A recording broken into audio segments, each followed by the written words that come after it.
One of the many things I'm enjoying about the Daffy to Daffy podcast is that you never know where some of them are going to go. And I have a feeling that the next 28 minutes are going to go places that none of us are expecting.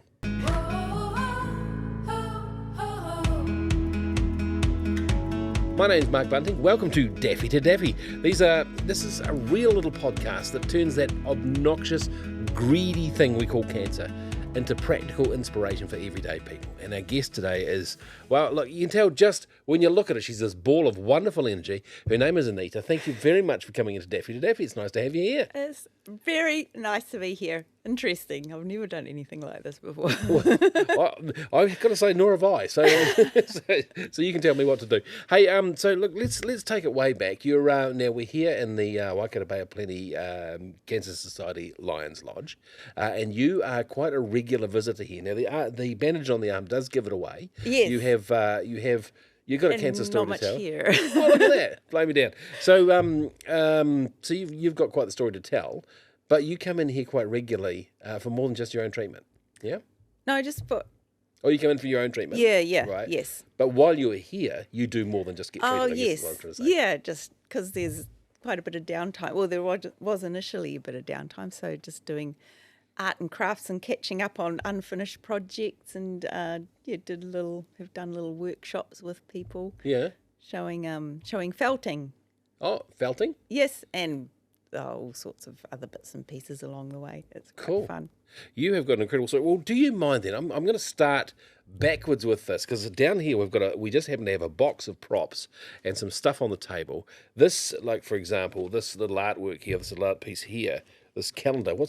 How is this? Oh, well, I designed this calendar. It's a whole lot of photos I've taken of Kawhia just often while I'm fishing. And I've made it so that you can choose whatever date you want. Yeah. Or whatever photo throughout the year. I sort of got into it. That's clever. Actually, so you're not stuck with one photo for 1 month. Yeah.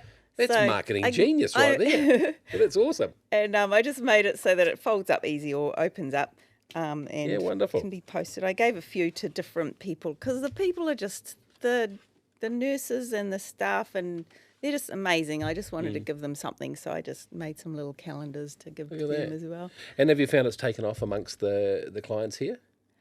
What, my calendar? Yeah, your calendars and what you do? Oh, well, I sold a few. I'm not so good at the marketing side of things, but I'm selling a few of the calendars and some of my artwork because this one's got some of the artwork that I've done over the last few years. You just hold it up nice and high there so the camera can see that. Look at that. So you do this artwork as well? Yes, yeah. So I've just since going to Kawhia, I joined in with a got really grubby fingers because of farming things. That's absolutely fine. That's absolutely fine. So, yeah. So for those of you who are listening to the podcast, you're probably going, what's she holding up? She's holding up this incredible calendar. So these are with the most beautiful, are they watercolours on it?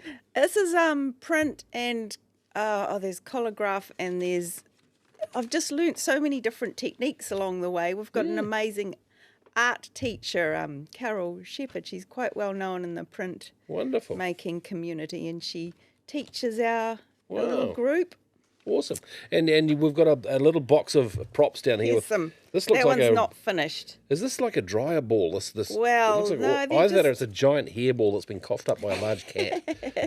Well, that one's particularly unfinished. It will become an owl.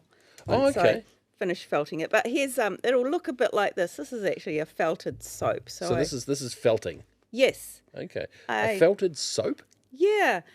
So ages ago I got into making soap, and then someone said, "You're doing a whole lot of wool stuff and you're doing a whole lot of soap stuff. Why don't you combine the two?" And she showed me a felted soap. Oh yeah, that's why it smells so delicious. Oh my gosh, I could do that. And so then I just went from there and started doing all sorts of little things. It's really cool because they feel fantastic to touch too. This is great. Would you mind, while we go through this, would you mind telling us your story? So you were brought up in Hamilton, Sacred Heart Girls High School. Yes. Normal upbringing. Did a degree. Did a science degree. Yeah. So I went to university, and then did a master's in science, biology. Worked at ag research for. I think it was a total of 11. Okay. 12 years. Yeah, in the pumping years of Ruakura when it was Yes. going really big. Yes, Yeah. yeah. But part of that, the tail end of that, I was actually down in Upper Hutt, so I joined Okay. ag research down there. Speaking of tail end, you weren't involved in the, the bit that they have to do to. No, breed. I No, wasn't good, involved in that. I was in the lab Okay, yeah. Okay, no, that's cool. under And- microscopes. Yeah, lovely. And so then, so let's fast forward to your cancer story, your diagnosis and that. Where were you? What was going on when it all happened? Well, I was in Switzerland when I noticed the lump, but actually prior to that, like 2 years earlier, I noticed that I wasn't as healthy, or I was lacking energy. I was feeling tired, headachy for no apparent reason, and trying to start doing research on what could be going on. It's pretty tricky to. So you were on a holiday with your folks. In Oh yeah, Switzerland. this was yes, so that was middle of last year. Oh, that quite recently. Okay. Yeah, middle of last year. That was when I noticed the lump. Yep. But prior to that, I actually switched my diet to becoming more keto because I thought something's not okay with my. Yeah, tell me about Health? that. You often hear people talking about keto when it comes to the cancer story. What's that about? Is it the carbs, the sugars? What is it? Yeah. I got onto it a little bit because my husband Alan he's a type 1 diabetic, and he found going on to keto was way easier to help him to control his blood sugars. Yeah. Yeah, so it helped him get on a more even keel with that. Yeah. And I'd been thinking, even though everyone would look at me and say, you're not overweight, you're active and look healthy, and you're trying to live organically and carefully, but I was really high in sugar, so I used to make my own ice cream and bread and so that's really high carbs, and Yeah, of course. honey, I did the healthy option of switching to honey instead of sugar in my coffees and stuff like that. But Like really, you're talking token stuff, aren't you? this was trying to choose the slightly healthier option. Yeah, look at me, honey. Yeah. But basically it's all like going sugar. to McDonald's and asking for a Diet Coke, isn't it? Great, yeah, cool. I'm feeling great about yourself. Yeah. So you were looking at keto anyway. Yes. When you discovered a lump on your breast. No, I had already switched to keto at that stage. Okay, yeah. So obviously it was too little, too late. So, and up until then, the changes I made since getting my diagnosis was that I'd always been thinking fasting's actually quite a good thing to do. Right. And intermittent fasting sounded like, but I just couldn't quite bring myself to do it. Yeah. It's not that And easy. then, Yeah. so cancer was a great motivator to okay, I'm really going to switch now. So that kicked you into the gear. So did. you had a fair bit of knowledge to start with. So I guess in that respect, Yeah, you're and that your was best. really helpful because I was already on that path. To then take the next go the next level. So you found this lump while you're on a holiday with your parents in Switzerland. You waited for a couple of weeks before you came back and got it checked out. Is that right? Yeah. Yes. Yeah. And so how did that roll? So I got a sort of a preliminary test, and they said, it's cancer, but they need to do a proper biopsy. Right. So then it took kind of ages. It felt like ages, and I nearly started thinking, they've forgotten about me. I feel sorry for myself. But then I decided, well, that's not very helpful, feeling sorry for yourself. And I just thought this was actually a great opportunity to start getting stuck in and doing my own research and figuring out, talking to people. I got in contact with Matt Phillips at the hospital here because I really liked what he was doing. I was actually looking up for my mum some information about what he does with diet. He gets people onto keto. We'll talk about him in just a wee moment. I just want to go back to that moment where you suddenly found yourself doing what you'd always done for cows and breeding and the likes for yourself, doing your own research and your own science on you. Oh, yeah. Did that kind of feel natural? Is that kind of... Yeah, it did. It was quite a pretty good feeling, interesting. And quite empowering because I wasn't just waiting for someone to say, this is what you've got and this is what you need to do. You knew where to look. Yeah. Right? Yeah. Yes. Yeah, cool. And how to read the research. Yeah. And it was really cool because Matt put me onto a doctor down in Taupo who was a little bit alternative. Mm-hmm. So he was really helpful. And also Matt mentioned Sirona Rameki, she is one of his sort of first success stories Right. with regards to she couldn't get any treatment properly for her cancer. Okay. So she went keto. Okay. And So fasting. tell us, you've mentioned this Matt a few times. Who is Matt? Matt, he's a metabolic neurologist. Okay. And he works with people with severe brain, like some of the most aggressive brain cancers. Yeah. And he's doing quite a big trial at the moment. And he's still needing a few more people to get the full number. And it's kind of a long-term trial. So he deals with, you said, brain cancers and the likes. Yeah. But yours was breast cancer? Yes. Yeah. Yes. So I talked to him about it, whether he'd help me with, because I was wanting to follow his program, and he's quite open about what he does and has a lot of information on the internet. How does that go with the general way of thinking? Well, is he seen as a bit of an outlander? Or? He's not opposed to the standard treatment like Right. chemo, radiotherapy, Yeah, of course, yeah. surgery, and all of that. So he doesn't doesn't get in the way of that. Right. But he's working on treating, like when people are getting their treatment, he gets them to do fasting. Oh, yes. And this is only people that are really keen, like really committed and keen, because you can't get, like, if you don't want to do it, you can't.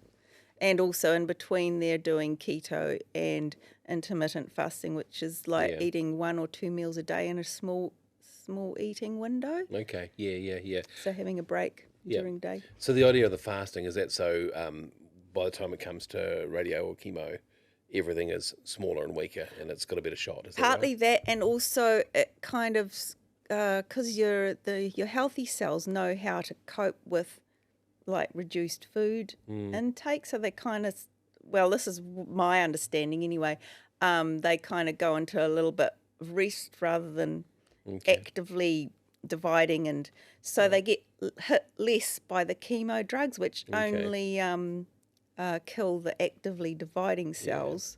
And we need to put away from this too. This is by no means medical advice. This Yes, is totally. This is just what we've heard, and it's Actually, just chewing the fat and shooting the shit, really, isn't it? It's, totally. And my oncologist didn't like the idea that I was going to be fasting during treatment, so it's not. Yeah. So what? Tell me about that part of the cancer scene, though, because there must be so many. I mean, it's such a rampant, rife situation. I mean, like we said, 1 in 3, 1 in 4 Kiwis is affected by it. So there must be so many different schools of thought on it as well. Yeah. Have you encountered lots of different viewpoints? I have, but yeah, and people like friends and family and everybody, they're all keen to give you advice, but I find they get a little bit overwhelmed when I tell them too much science and Yeah.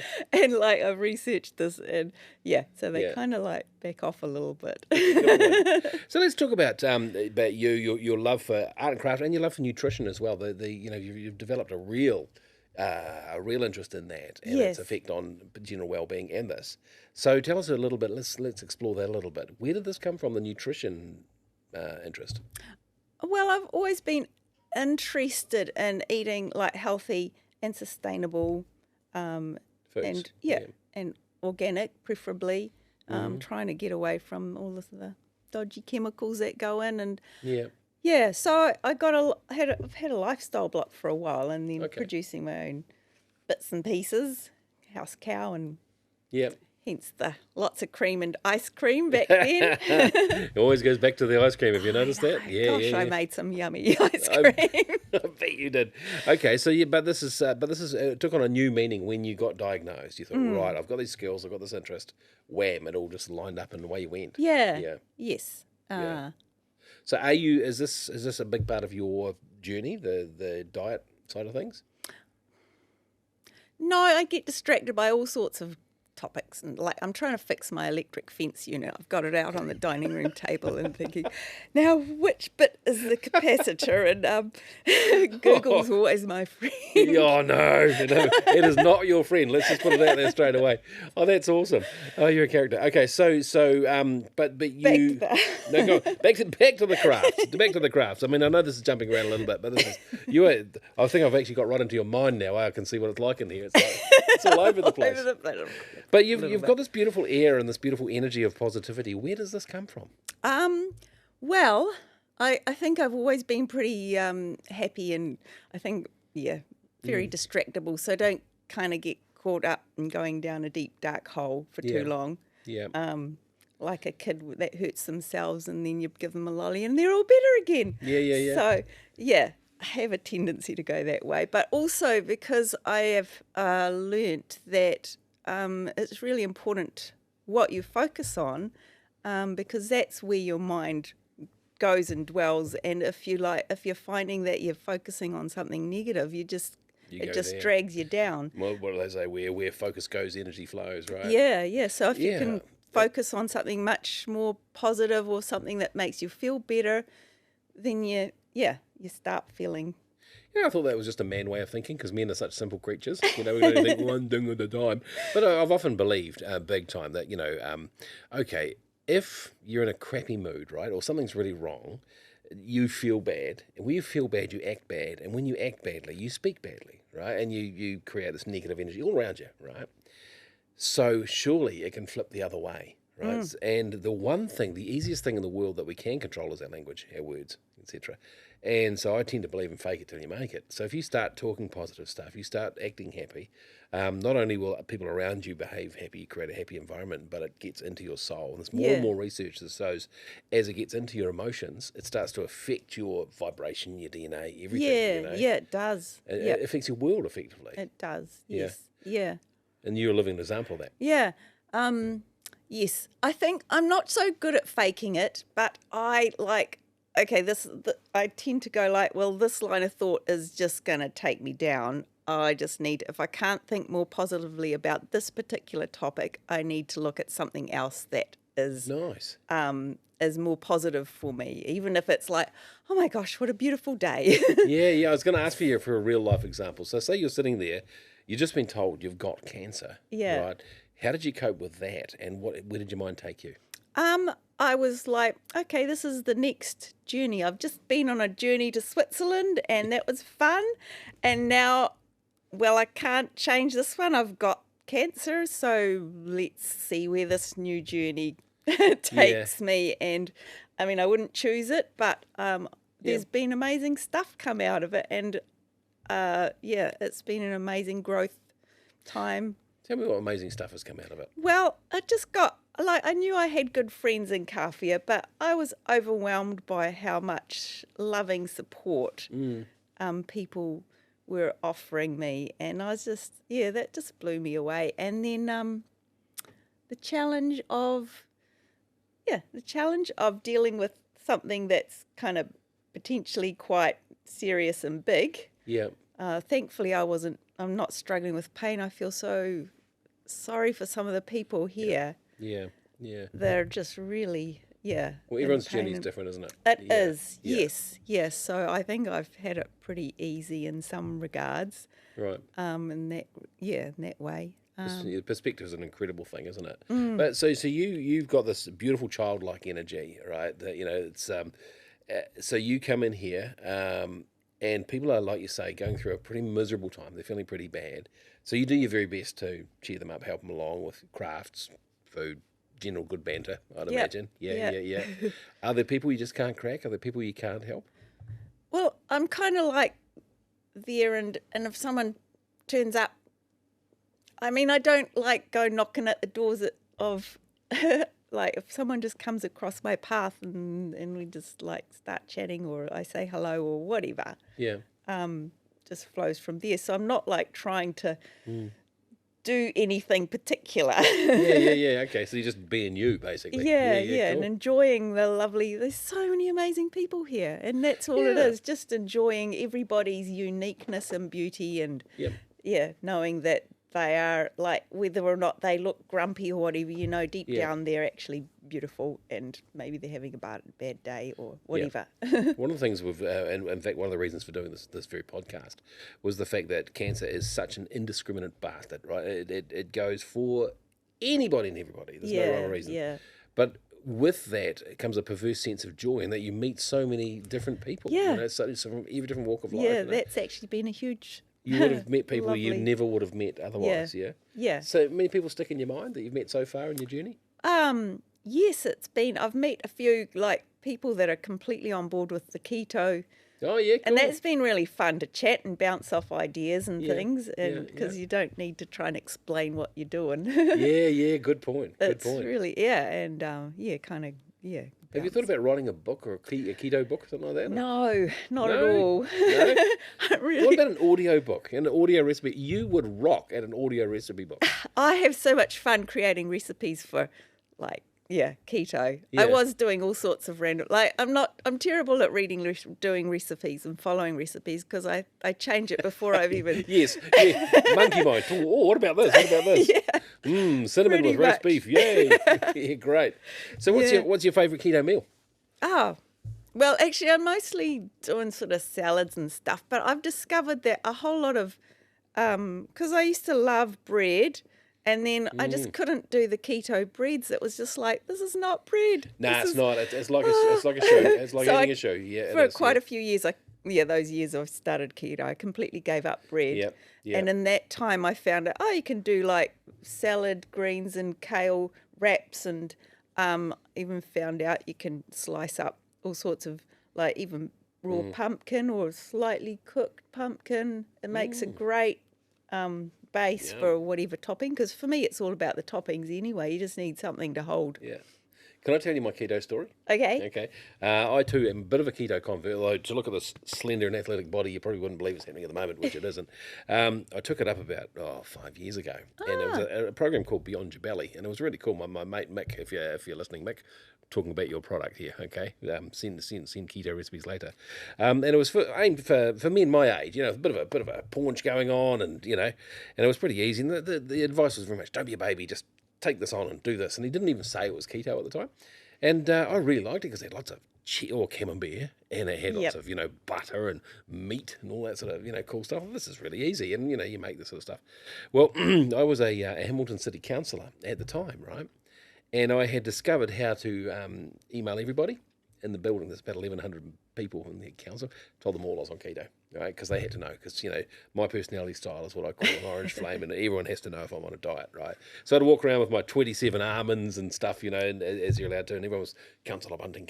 Oh, how's your keto going? And my stomach was going down, and my ego was going up, right? And I lost probably about 13 kgs and felt amazing. And at the time, Andrew King, the mayor, was pulling these enormous long meetings, and we're going to like 11:30 at night before he'd give us the news we're going to have a rates rise, right? But he didn't realise I was on keto, and I had all this incredible energy. You know? And you just keep going and going and going without eating. And they say they put the military on it, don't they, so they can go out to battle without having to eat. I didn't know that. Yeah, well, it could be a common myth, but yeah. Yeah, well, I've got more energy since I feel more well now that I've got my cancer diagnosis than what. Isn't that perverse, isn't it? Yeah. It's and like you've alluded to, you're a lucky one, right? You've got this great attitude, and you don't seem to be in a lot of pain. Yeah. No pain. Is there any pain expected? Are you expecting to hurt at any point? Well, if they do surgery, then I suppose that'll be a bit uncomfortable. Yeah. And I've had like minor side effect, during the chemo treatments. Yeah. Okay. But just sort of take that in your stride, and it doesn't last long. And yeah. But knowing your creative mind, you'll find a way to make that fun. Oh, yes, I've done all sorts of inventions along the way. Yeah. If people want to see your crafts and the likes, they can come to the Waikato Bay Plenty Cancer Society Lions Lodge. Where we're at the moment. You have new tables and stuff. I've given the Cancer Society some of my soaps just to sell it in their crafts table. So you make these soaps? Yeah. What do you make them from? It's tallow based. So because I got a lifestyle block, Yeah. I was making tallow and then making How do you make tallow? Can you tallow. It's rendered fat. Oh wow! It's like the old fashioned. My dad used to do that, render down fat. Yeah. So it makes a really lovely, gentle, creamy, long-lasting soap. Wow. And then I just scent it with essential oil. Wow. And so it's really natural. I've been using it for so long. I use it for washing my hair, which I haven't got at the moment. We do not recommend that shampoo for that hair. Right. Yeah. Well, you're storing it up. Do you expect the hair to come back? That's a part of it? Yeah, okay. So you're rocking the ball. Can we see the ball? Do you mind? Sure. Look at that, eh? You are just beautiful. That is awesome. God. Thank you. So what is that? Anyway. What does the hair look like when it's hair? Oh, well, it was straggly, long, blondie kind of. Oh, yeah, okay. Yeah. And I wore a hat to cover the hair because it was so messy. But, yeah, it was. Because often people with this, it comes back different, doesn't it, than it was originally? I've heard that. That'll be quite fun to see if mine comes back the usual. But I think it is just a temporary thing. I've got an idea. You should get people to make these little round with their own hair. Felt. Yeah, well, no, and put bets on what your hair's going to look like when it comes back. And then you can award a cold craft table with the crafts of the winners. You stick with me. I'll be your marketing manager. Okay, we can. Thanks. Go. Yeah, that'd brilliant. be great if I had a marketing manager. Well, if you could market your energy though, your happiness, wouldn't that be the greatest thing? Do you ever? How does it feel when someone's feeling like crap? They hang out with you and then they feel better afterwards. How does that feel to you? Oh, it's really cool if I can encourage. Apparently I do this to my husband all the time because I met him beforehand. He's the world's happiest man. Is that the guy that came in before? Yes. Yeah. He wouldn't say so, but yeah. He's a lovely man. He's very lovely. Yeah. We've been married for over 20 years. Actually, how's he coping with this whole? Well, it's not your anniversary today, is it? What's the date today? When we're recording this, it's the 19th of February. Oh no, it's in a couple of days. We usually forget. I remember like a week or a month later. Man, that's outstanding. Well, look, it's been a pleasure to have you here, Anita. It's been a lot of fun, and you and I could chew the fat and just could for years. But if we started chewing the fat, you'd probably make some sort of craft good out of it. Yeah, while we're chatting. Exactly. But if you do want to meet Anita yourself, when do you come into the? I'm just coming weekly, one day at the moment. Right. Okay. So, because you come and stay here when you get your treatments. Is that right? Yeah. So I'm sort of here for just one day. Home away from home. Yeah, actually, it's just so lovely. Even though I'm like longing to get back home, when I'm here, it's just I love this place. It's just so peaceful and gorgeous and. Yeah, this is certainly no reflection on the lodge, but I get the feeling you're the kind of person who would feel happy in a paper bag. I do have a tendency to find.